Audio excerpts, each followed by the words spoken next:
Hey,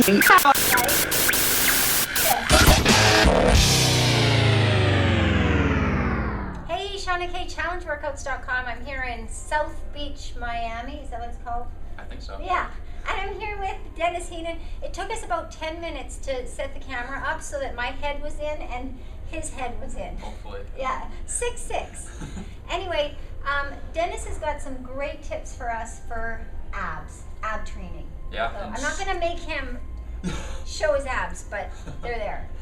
Superhero ab training, more specifically, I love superheroes, and so I've always wanted their abs, and that was one of my main components. I'm always studying that kind of stuff, and what I've noticed with ab training is there's really two components when trying to either build your abs, and then you got to eliminate the fat around your abs. So when we're trying to do that, you've got to use a lot of really trying to extend the abs, and that's what's going to build them. You can do that with weighted exercises on the decline, or you can do like when you're doing like a hanging leg raise, or just even like a lying leg raise. That really extends the abs, and that's really going to make it pop. And the second half of that is what almost everyone struggles with, because as you know, everyone has abs. It's just the layer of fat that's covering them up.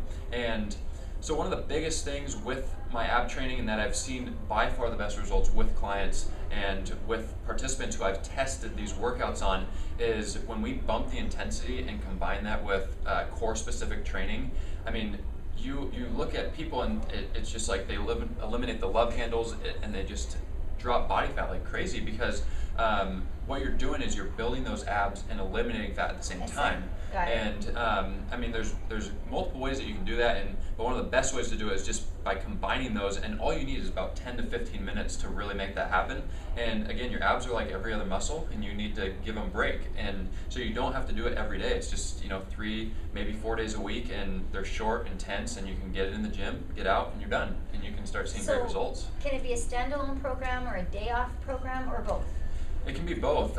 So how I've kind of structured it is, I enjoy working out right around 30 minutes. So a lot of times what I'll do with these workouts is I'll just piggyback 1 and 2, or 2 of the workouts, and it'll be a great, very high intensity 20 to 30 minute workout. Or another thing I love doing, I know you like working out a lot, so do I love putting these on off days. They're super high intensity, and I mean, that's the best way to get those accelerated results, is just continue to get that afterburn effect that these kind of workouts bring. Well, what I like too is that a lot of people ask me, do you take a day off? And so I don't want to say your workout would be a day off, but in some ways it is, because it's a little bit of a change from if I'm doing, say back, or lots of times I'll do a split program, or I'll do upper body or lower body, and then some days I just like to really focus on my abs. And so when your workouts are 15 to 20 minutes, you're not going to get that cortisol response. You're not going to get, some people think that you're just going to overtrain if you train every single day, but if your workouts are only 10-15 minutes,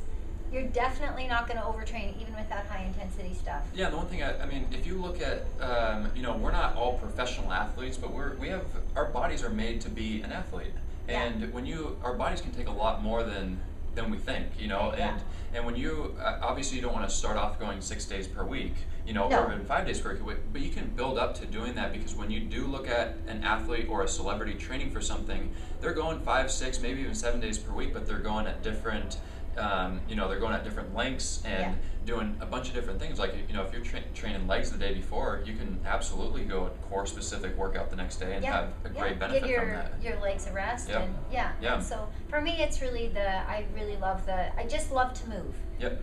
And so when it's short and quick and fun, and I know you have lots of fun ideas there. So to me, you can just never have enough fun ab ideas, right? Oh, abs are the best thing. Everyone wants them. Yeah. Well, they're sexy and they make the rest of you look awesome. That's true. And when you do train your abs, and you're basically training your entire body, and that's going to get everything ripped, lean, like a superhero. There we go.